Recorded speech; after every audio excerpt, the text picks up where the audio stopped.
Alright, I'm John from BD, and today we're going to put all of this in all of this. Great.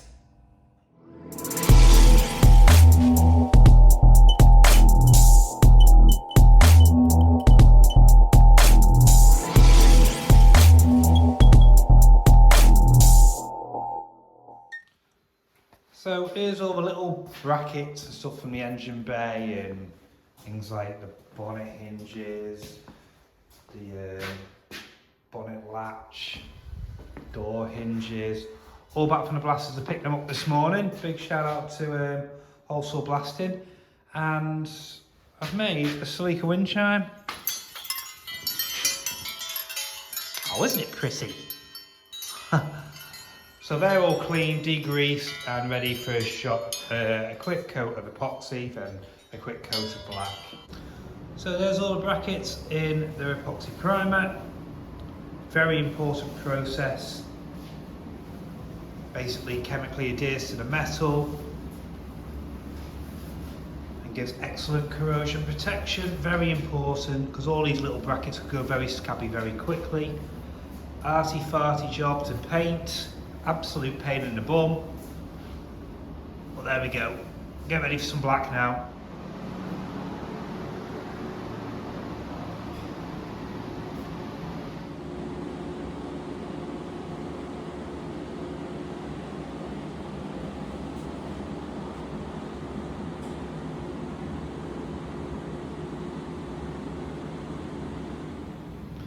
So there we go.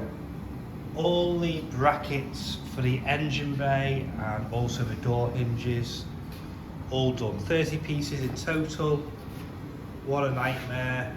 They look lovely. I could have got them powder coated, but I think the paint just looks lovely, doesn't it? Right, let's crack on.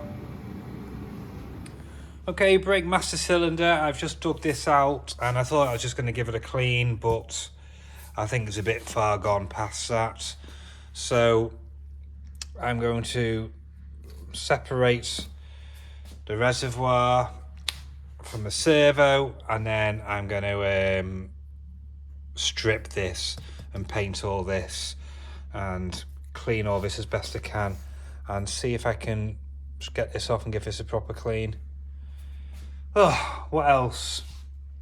Diff's out, ready for its new seals. I know it's all been painted, but yeah, we're gonna take the backing plate off, have a check inside, check all the backlash and the diff, strip these out, put new seals in here, but it's full of fluid. That's why it's in this. This is ready for a clean.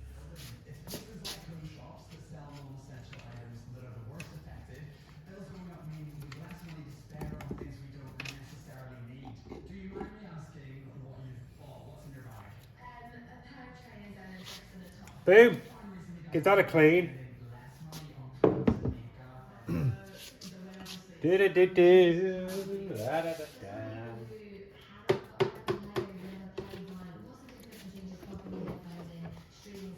I do like to use degreaser on it, but I've got this new stuff called GPXT, and it's well, I say it's new stuff. I've been using it for a while, but it's good on everything. It's powerful degreaser, so I'll let that soak in for a bit and do its job. You can see it's pulling it off already, as well as spraying it all over my doors.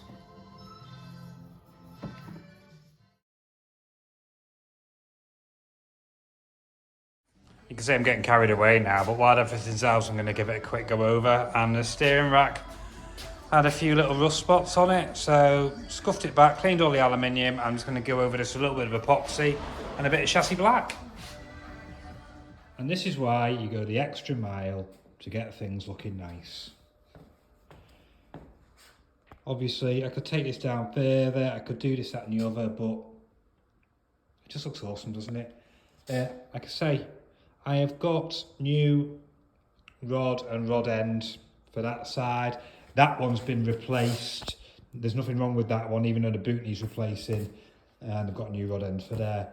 But yeah, a bit of paint, a bit of love. ready for another 30 years. And so I managed to lose some of the audio footage from this video, and it's obviously started on the engine bay. Yeah, just got everything in place. A bit tricky to do some things on your own without chipping the paint, but got all the power steering lines and cooler lines through, and the ABS pump, got all that cleaned up and all the pipes cleaned up too. So here are some of the bolts that have been zinc plated for the Celica. This is all the engine bay, the front end and the rear brakes. All the rear suspension bits have been done somewhere else. They haven't come out as good as I was expecting because the guy that did them on a Friday afternoon. He rushed them, and so they're all zinced, but the gold colour isn't too great on them. They look a little bit, well, we don't look as new as I'd want them. But as a bonus, because they don't look as new, the engine bay looks a lot more natural with them, as we pointed out before. Look, can you see? They're not too sparkly new, because everything in the engine bay isn't new. So what have we got? We've got, I think they're for the prop shaft.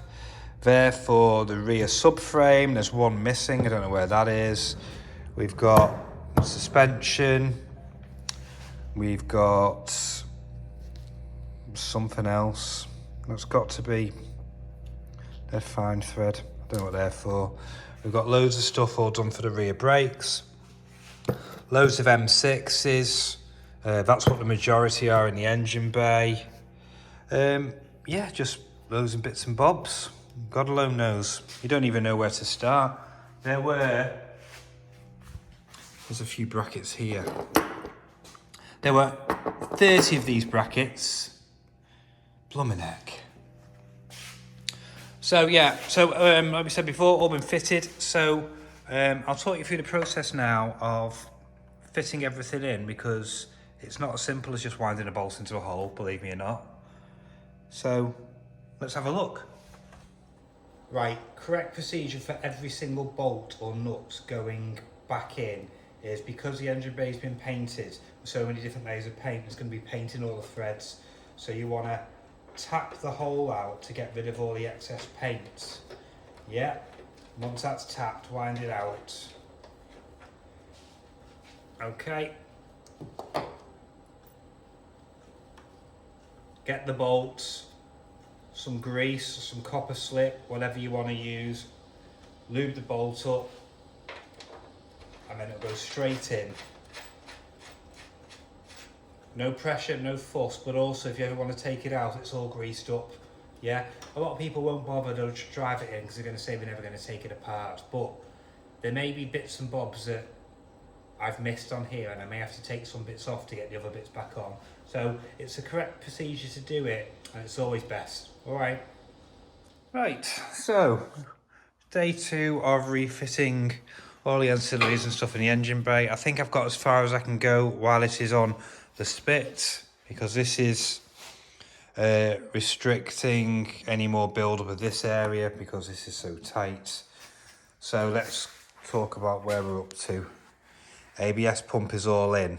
Okay, all the brake pipes linking to the ABS and the braking system are in. Power steering bottle is in. Washer bottle is in. It's all been cleaned. Wiring is all the way through into the bulkhead. Brake booster, reservoir, clutch, steering rack, gear selector cables, open all the time. All the relevant modules up here. Windscreen, wiper motor, even that's just in place because all the linkages aren't in. All these brackets here for the fuel filter, expansion tank. Yeah, it looks good. And the bolts I all had done didn't come out too well in the end because he didn't do them for long enough. So they're not as gold as they should be, but I'll be honest, I think because not everything is brand new, as you can see there is some grime here and there and whatever, but I think it really works. You know, it just makes it just looks a really honest, clean car now. So that's all sorted. Inside here, the wiring's all been tidied up in here. Center console is in, and yeah, it's coming on now. So Friday afternoon, it's been a really constructive week in one way or another. There's been so much gone on this engine bay. I've been able to put many hours into it, which is good, even to the point where headlights are installed. It's a known fact that women love pop-up headlights. You're guaranteed to pull more birds if you've got pop-up headlights. Up they go. Yeah, looking very good, very nice, very happy. There's not a lot more I can do now without the engine being rebuilt, and we're preparing for that as we speak. So yes, boom. So there we go. Most of the ancillaries are bolted back into the engine bay, and it was a bit of a daunting task, to be honest, at the beginning, because I didn't know where anything went. I hadn't labelled anything, and I've never really done anything like this before. So with the help of the internet and pictures and videos and stuff, I've managed to get everything, I think, into place. And literally, I think I've snapped one bolt and I broke one drill bit, which is pretty good going. And touch wood, I've not scratched the paintwork yet. I wasn't expecting to get to this point so quickly. I wasn't expecting to be pushing out any more content for a while. Thank you to each and every one of you that have reached out to me to give me your support during this, what's been a tough time for myself and my family, with my father being ill. Unfortunately, a week ago today, he succumbed to his illness and he passed away. I wasn't yeah, I wasn't expecting to get anything done on the car for a while. So, but to be able to come in my own time and just tinker along with this has really helped me mentally, and to get a bit of space as well. So yeah, the next thing will be hopefully engine and gearbox. So we'll go from there. I'll call it a day. There goes the compressor. I'll call it a day for today, and take care of yourselves, guys, and I'll see you soon.